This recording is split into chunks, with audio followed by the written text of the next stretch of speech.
সুপ্রিয় দর্শক সকলকে প্রীতি এবং শুভেচ্ছা জানিয়ে শুরু করছি আজকের চ্যানেল 24 এর প্রবাস থেকে। দর্শক বরাবরের মতো সাথে রয়েছি আমি রিয়াজুল ইসলাম কাউসার। দর্শক আজকে আমাদের সাথে একজন অতিথি রয়েছেন, তিনি আর কেউ নয়, একজন অভিনেত্রী, একজন কণ্ঠশিল্পী এবং উপস্থাপিকা, যার অনেক ধরনের গুণে গুণান্বিত। তিনি তার সাথে পরিচিত হব। কেমন আছেন? খুব ভালো আছি। আর ইটালির মাটিতে এত বাঙালি ভাইদের ভালোবাসা পেয়েছি, বোনদের ভালোবাসা পেয়েছি, প্রবাসী এসে ভালোবাসাটা অনেক ভালো লাগার, তো খুব ভালো লাগছে। জি, অসংখ্য ধন্যবাদ। দর্শক আমাদের সাথে রয়েছেন আর কেউ নয়, স্বর্ণলতা দেবনাথ, যার কথা, যার কণ্ঠ জাদু আপনারা অনেকেই শুনেছেন। আমরাও তার সাথে আজকে এই জন্যই আপনাদের সাথে উপস্থাপন করছি।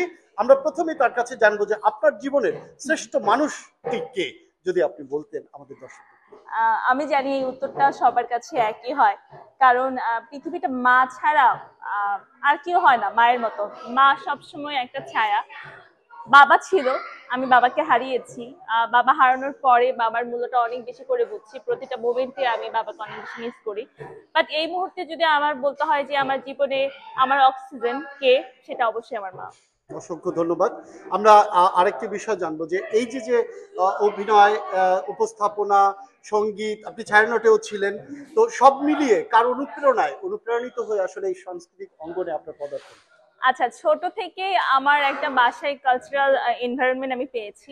আমার ফ্যামিলির আর কেউ হচ্ছে এই জগতের সাথে নেই, কিন্তু আমার বাবা মার খুব ইচ্ছা যে আমার একটা সন্তান গানের শিল্পী হবে।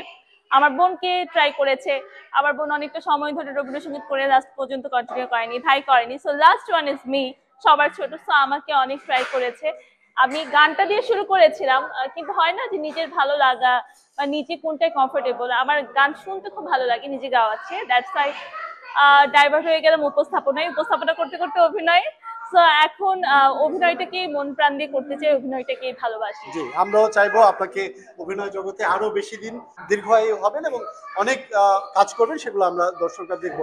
আরেকটি বিষয় জানতে চাইবো যে আপনার পারিবারিক জীবনে ভালোবেসেছিলেন কি, এবং সেটা কবে বেসেছিলেন? ছোট বয়সে নাকি এখন বর্তমানে কি অবস্থা, যদি জানেন দর্শকদের জন্য। ভালোবাসা তো সবার জীবনেই থাকে, ভালোবাসা ছাড়া কোনো জীবন পরিপূর্ণতা পায় না।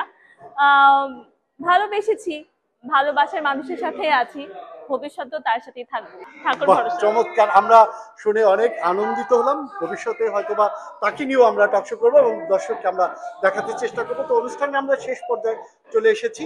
আমরা অনুষ্ঠানের শেষে আপনার একটা কণ্ঠে, যেহেতু আপনি সাইলেন্ট ছিলেন, করেন না এখন, কিন্তু ছিলেন, তো ওই সুবাদে আমরা একটা আপনার গান শুনবো। তবে তার আগে শুনতে চাই যে আমাদের এই যে প্রবাসী আপনারা বিভিন্ন দেশ বিদেশে ছুটে চলছেন এবং আপনারা অনেক ইন্টারভিউ আমি দেখেছি যে প্রবাসীদের নিয়ে আপনি অনেক কথা বলেন, তো প্রবাসীদের জন্য আজকে আপনি কি বলবেন সেটা আমরা শুনতে চাই। প্রবাসের মাটিতে এসে আসলে বাঙালিদের পাওয়া এটা অনেক বড় পাওয়ার। আমি ঘুরতে অনেক ভালোবাসি, বিভিন্ন জায়গায় আমি ঘুরতে চাই অনুষ্ঠান ছাড়া। তো তখন আমি না অনেক কি বলে একটা চেষ্টা থাকে বাংলা ভাষায় কথা বলবো, অনেকদিন বাইরে থাকে। তো এখন যে প্রোগ্রামগুলো আমি করছি বিদেশের মাটিতে এসে, সব বাঙালি পাচ্ছি আশেপাশে, তাদের এত ভালোবাসা, তাদের বাংলাদেশ মাটি মার প্রতি যে ভালোবাসা, এটা সত্যি হৃদয়কে স্পর্শ করেছে। এবং তারা চেষ্টা করছে তাদের পরবর্তী প্রজন্ম সে বাংলা সংস্কৃতির সাথে থাকুক, বাংলা ভাষার সাথে থাকুক। এটা আসলে অনেক বড় একটা ব্যাপার। তো এই জিনিসটা অক্ষুণ্ণ থাকুক তাদের ক্ষেত্রে। আর প্রবাসী ভাইদের প্রতি অনেক ভালোবাসা, বোনদের প্রতি অনেক ভালোবাসা। তাদের রেমিটেন্স ছাড়া আসলে আমাদের দেশ অচল। So that's it. জি, অসংখ্য ধন্যবাদ। দর্শক আমরা স্বর্ণলতা দেবনাথের একটি গান শুনতে শুনতে বিদায় নেব। তার আগে আমি বিদায় নিচ্ছি। আপনাদের সাথে ছিলাম আমি রিয়াজুল ইসলাম কাউসার। আমাদের সাথে থাকবেন, আগামী অনুষ্ঠান দেখবার আমন্ত্রণ রেখে। সে পর্যন্ত আপনারা ভালো থাকুন, সুস্থ থাকুন, সুন্দর থাকুন। সবাইকে শুভরাত্রি। গানটি শুনবো। এই মুহূর্তে কি গান গাবো জানি না, অনেক ক্রাউড ছিল, অনেক চিল্লাচিল্লি করেছি, বয়সের অবস্থা ভালো নেই। তারপর ভাইয়ের রিকোয়েস্টে আমি 2 লাইন গাচ্ছি।